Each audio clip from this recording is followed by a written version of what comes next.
La définition d'un état d'esprit de développement nous vient de Carol Dweck, qui est une psychologue américaine et qui a étudié la manière dont l'état d'esprit avait une influence sur les personnes à haut potentiel et comment il se faisait qu'ils ne développaient pas plus, n'avaient pas plus de réussite que ce à quoi on pourrait s'attendre.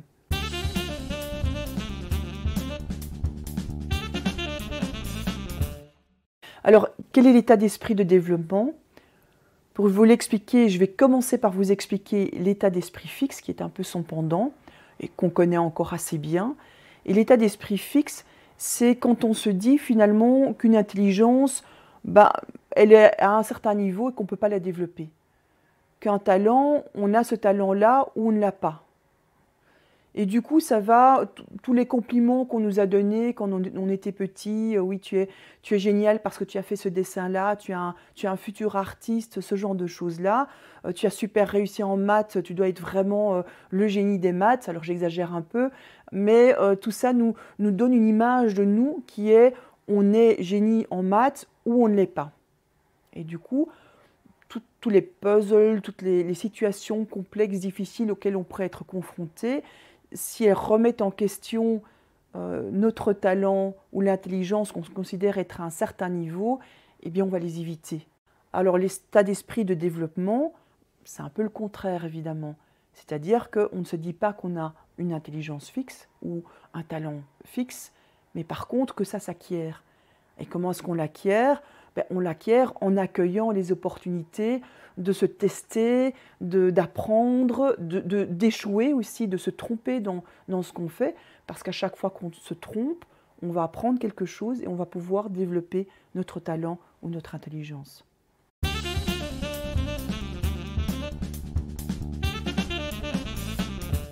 Une chose qu'on peut faire pour développer notre état d'esprit de développement, c'est d'utiliser la pensée efficace.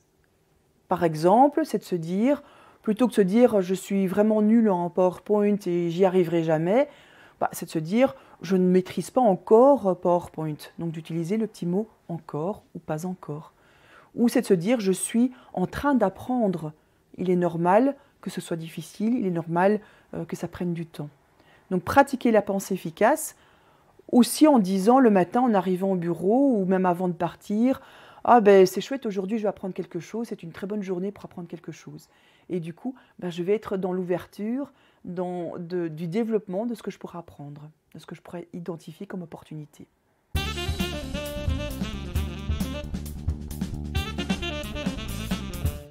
Il y a des points d'attention évidemment par rapport à l'état d'esprit de développement. Tout d'abord, c'est quelque chose qui change très rapidement.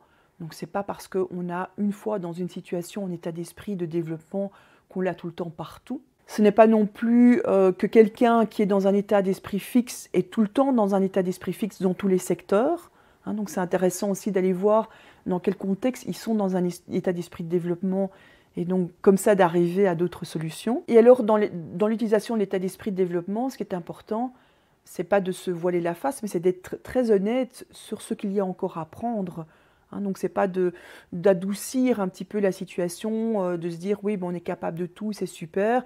Non, c'est aussi de se dire ok, où est-ce que j'en suis arrivé et quelles sont les prochaines étapes.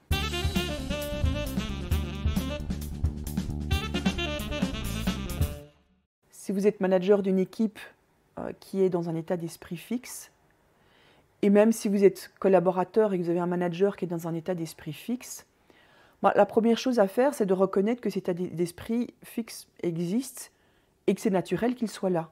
Donc c'est de ne pas commencer à être furieux ou blessé parce que les autres sont dans cet état d'esprit fixe. Et donc surtout de ne pas se dire « ça ne sert à rien », parce qu'alors là, vous êtes vous-même dans un état d'esprit fixe.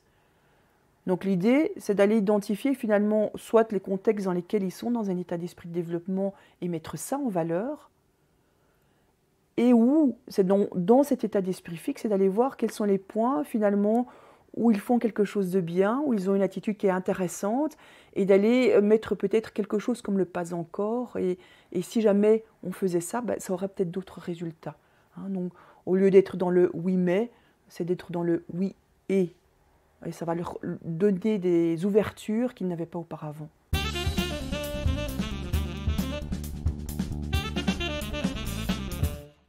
Qu'est-ce que vous pouvez faire dans l'immédiat? La première chose à faire, c'est d'utiliser encore ou pas encore dans votre vocabulaire, pour vous-même et pour les autres. Et la deuxième chose, c'est aussi d'aller voir ce que Carol Dweck propose. Alors, il y a des vidéos sous-titrées en français que vous pouvez aller voir et consulter et qui vous donnent plus d'informations.